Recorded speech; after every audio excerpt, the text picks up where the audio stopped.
Note is founded in 1974 by Taipei.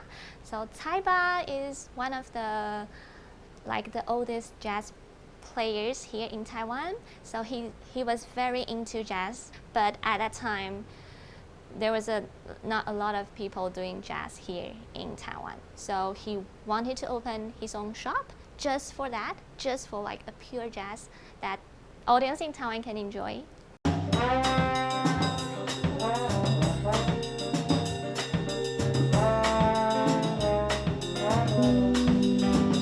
He packed his own luggage, only one piece, and his trumpet, and he took the last train to Taipei and found a space to open Blue Note. He was in a military band before, so that's where he learned his trumpet, and he was really good at it, but he didn't feel like the national anthem kind of music was his favorite.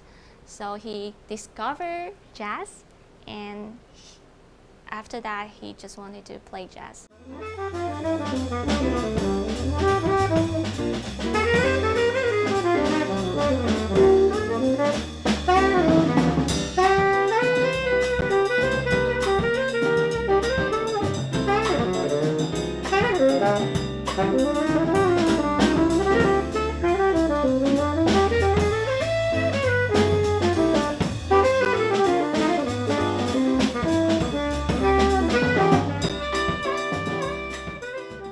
Around 70s and 80s,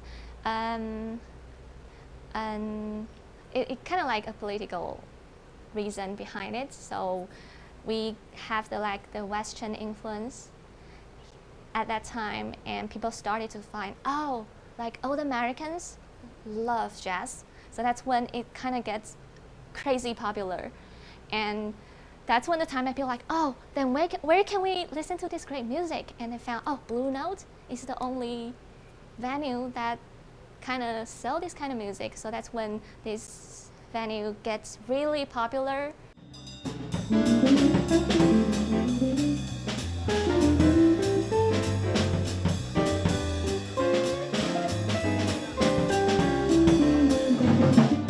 During the martial law, I would say jazz music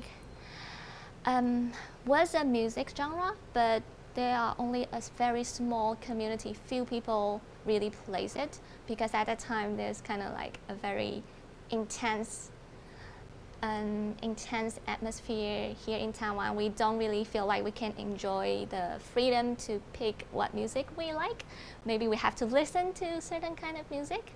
But I would say Taipei is maybe not the only one, but Taipei is the people that really want to kind of still keep this kind of genre here in Taipei. So we still sell the CDs, still kind of do a little session, 1 or 2, and I think that's how this traditional gets continued.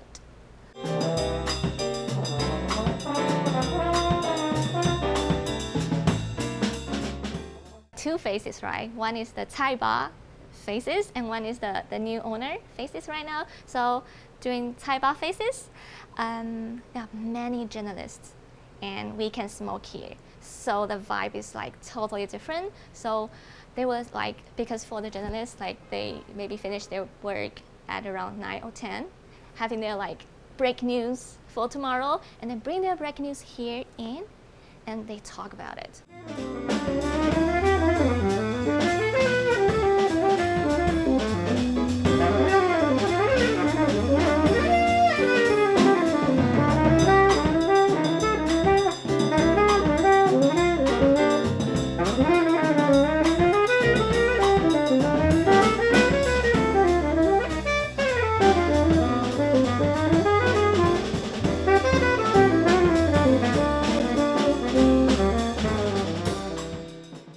The venue is packed here. People will sit on the floor, they'll sit on the stage. Sometimes they will just stand up, listen to music, and smoking.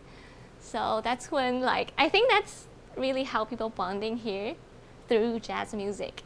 And for now, I think there are more younger audience and more like just artists, or like you said, like booming jazz musician here in Taiwan. So it's more like a very demure, fancy place for people to come in.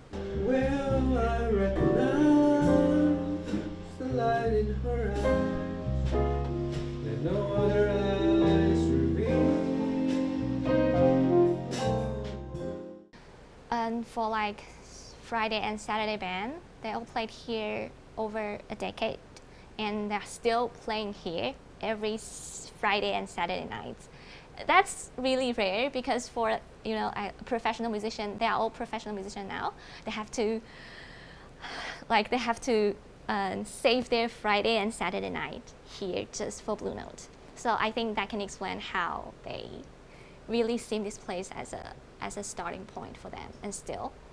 And for younger artists, I think they really want to have a session here in Blue Note, and we are very honored, and we still try to figure out how to really work with them and really help their career. Really help their career. You're not like just having one session here and two. You can have a longer session here in Blue Note and really build your audience here. And when you go out, you can say, oh, I come from Blue Note. I have my experience. Do you want to listen to my music? I think that's what we are aiming for as a longest venue in Taipei.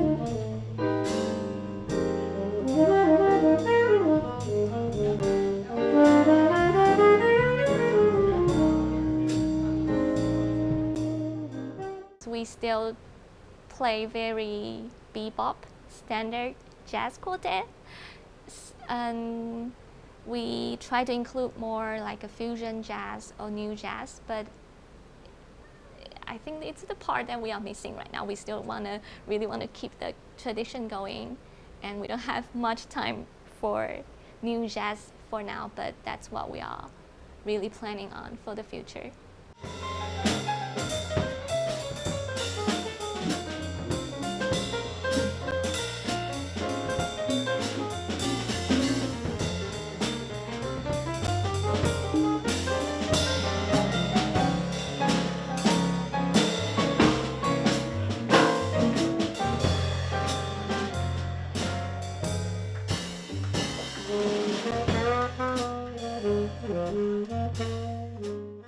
I would say here in Taiwan, more and more people know the music genre, and which is really, really good. And I think we want to really keep this place as a starting point for jazz artists.